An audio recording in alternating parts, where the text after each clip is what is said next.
Shalom, selamat bergabung dalam program Baca Alkitab setiap hari. Saya berdoa semoga Bapak Ibu Saudaraku semua diberkati Tuhan melalui pendengaran dan perenungan firman Tuhan setiap hari. Selamat mendengar dan merenungkan. Tuhan Yesus memberkati.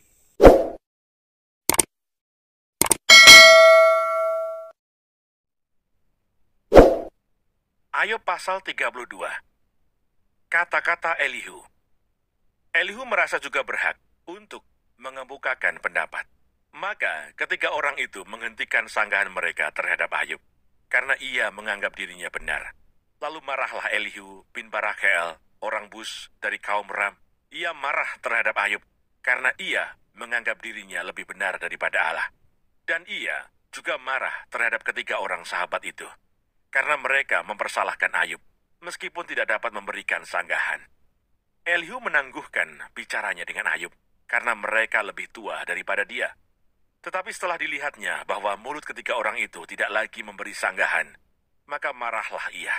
Lalu berbicaralah Elihu bin Barakeel, orang Bus itu. Aku masih muda dan kamu sudah berumur tinggi. Oleh sebab itu aku malu dan takut mengemukakan pendapatku kepadamu. Pikirku, biarlah yang sudah lanjut usianya berbicara, dan yang sudah banyak jumlah tahunnya memaparkan hikmat. Tetapi roh yang di dalam manusia dan nafas yang maha kuasa, itulah yang memberi kepadanya pengertian. Bukan orang yang lanjut umurnya yang mempunyai hikmat, bukan orang yang sudah tua yang mengerti keadilan. Oleh sebab itu aku berkata, dengarkanlah aku. Aku pun akan mengemukakan pendapatku. Ketahuilah aku telah menantikan kata-katamu. Aku telah memperhatikan pemikiranmu, hingga kamu menemukan kata-kata yang tepat. Kepadamulah kupusatkan perhatianku. Tetapi sesungguhnya, tiada seorang pun yang mengecam Ayub. Tiada seorang pun di antara kamu menyanggah perkataannya. Jangan berkata sekarang, kami sudah mendapatkan hikmat. Hanya Allah yang dapat mengalahkan dia, bukan manusia. Perkataannya tidak tertuju kepadaku, dan aku tidak akan menjawabnya dengan perkataanmu. Mereka bingung. Mereka tidak dapat memberi sanggahan lagi. Mereka tidak dapat berbicara lagi. Haruskah aku menunggu karena mereka putus bicara? Karena mereka berdiri di sana dan tidak memberi sanggahan lagi. Aku pun hendak memberi sanggahan pada giliranku. Aku pun akan mengemukakan pendapatku, karena aku tumpat dengan kata-kata. Semangat yang ada dalam diriku mendesak aku. Sesungguhnya batinku seperti anggur yang tidak mendapat jalan hawa. Seperti kirbat baru yang akan meletup. Aku harus berbicara supaya mereka lega. Aku harus membuka mulutku dan memberi sanggahan.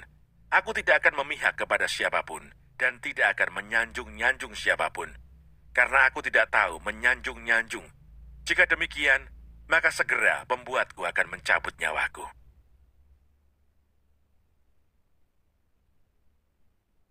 Ayub pasal 33. Allah berfirman kepada manusia dengan berbagai-bagai cara. Akan tetapi sekarang, hai Ayub, dengarkanlah bicaraku, dan bukalah telingamu kepada segala perkataanku. Ketahuilah, mulutku telah kubuka, lidahku di bawah langit-langitku berbicara. Perkataanku keluar dari hati yang jujur, dan bibirku menyatakan dengan terang apa yang diketahui. Roh Allah telah membuat aku, dan nafas yang maha kuasa membuat aku hidup. Jikalau engkau dapat, jawablah aku. Bersiaplah engkau menghadapi aku. Pertahankanlah dirimu. Sesungguhnya bagi Allah aku sama dengan engkau. Aku pun dibentuk dari tanah liat. Jadi engkau tak usah ditimpa kegentaran terhadap aku. Tekananku terhadap engkau tidak akan berat. Tetapi engkau telah berbicara dekat telingaku, dan ucapan-ucapanmu telah kudengar. Aku bersih, aku tidak melakukan pelanggaran. Aku suci, aku tidak ada kesalahan. Tetapi ia mendapat alasan terhadap aku. Ia menganggap aku sebagai musuhnya. Ia memasukkan kakiku ke dalam pasung. Ia mengawasi segala jalanku. Sesungguhnya dalam hal itu, engkau tidak benar. Demikian sanggahanku kepadamu. Karena Allah itu lebih daripada manusia. Mengapa engkau berbantah dengan dia, bahwa dia tidak menjawab segala perkataanmu? Karena Allah berfirman dengan satu dua cara, tetapi orang tidak memperhatikannya. Dalam mimpi, dalam penglihatan waktu malam, bila orang nyenyak tidur, Bila berbaring di atas tempat tidur, maka ia membuka telinga manusia dan mengejutkan mereka dengan teguran-teguran untuk menghalangi manusia daripada perbuatannya dan melenyapkan kesombongan orang, untuk menahan nyawanya daripada liang kubur dan hidupnya daripada maut oleh lembing.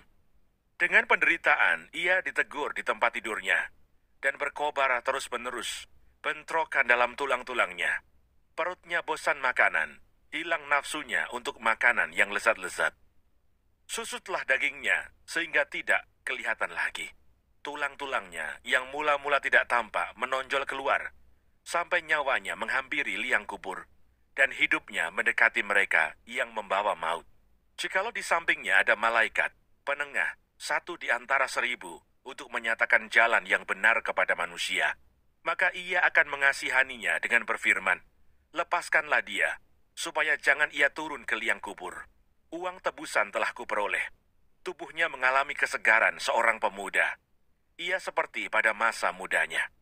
Ia berdoa kepada Allah, dan Allah berkenan menerimanya.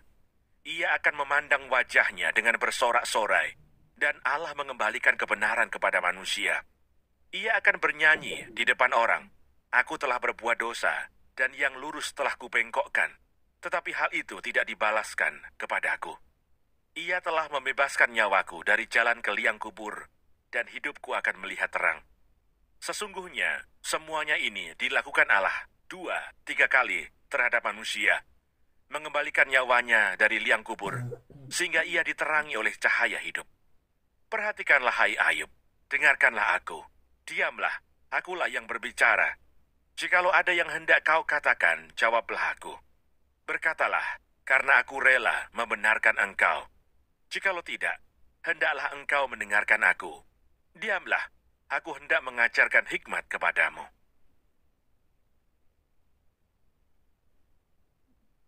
Ayub pasal 34. Allah tidak berlaku curang.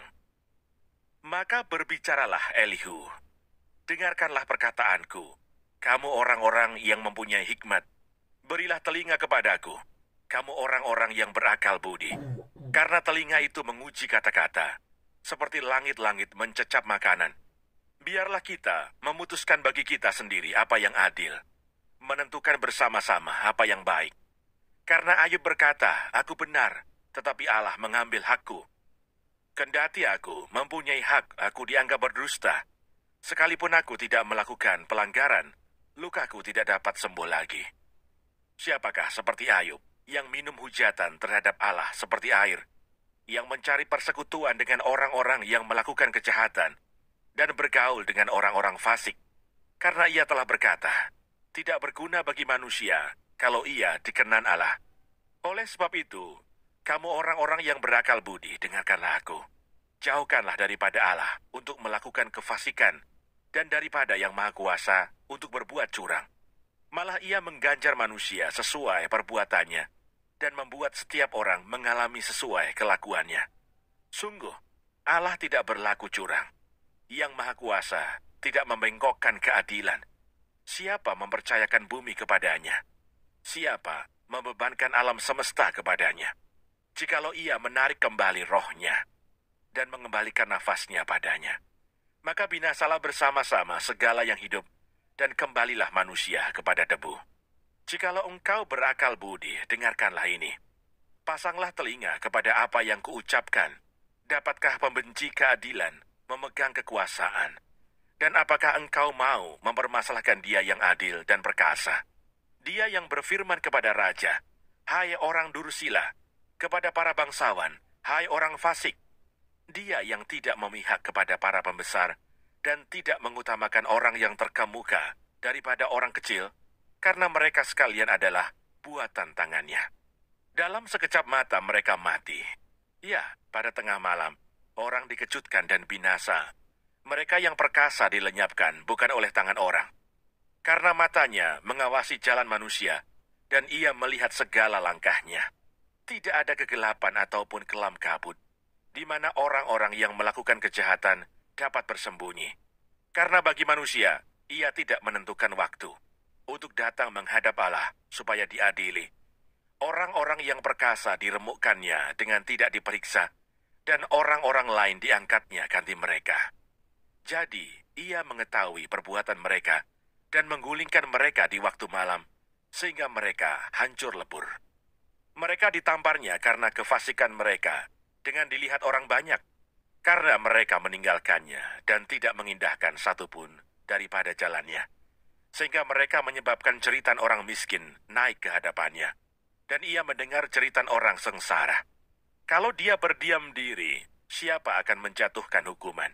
Kalau dia menyembunyikan wajahnya, siapa akan melihat dia? Baik itu sesuatu bangsa atau orang seorang. Supaya jangan menjadi raja orang fasik yang adalah jerat bagi orang banyak. Tetapi kalau seseorang berkata kepada Allah, "Aku telah menyombongkan diri, tetapi aku tidak akan lagi berbuat jahat. Apa yang tidak ku mengerti, ajarkanlah kepadaku. Jikalau aku telah berbuat curang, maka aku tidak akan berbuat lagi." Menurut hematmu, apakah Allah harus melakukan pembalasan karena engkau yang menolak? Jadi engkau jugalah yang harus memutuskan, bukan aku. Katakanlah apa yang engkau tahu. Maka orang-orang yang berakal budi dan orang yang mempunyai hikmat yang mendengarkan aku akan berkata kepadaku, Ayub berbicara tanpa pengetahuan, dan perkataannya tidak mengandung pengertian. Kiranya Ayub diuji terus-menerus, karena ia menjawab seperti orang-orang jahat.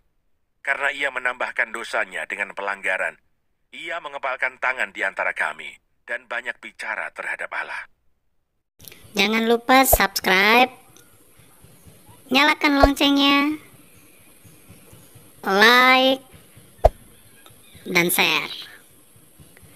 Terima kasih. Tuhan Yesus memberkati. Shalom.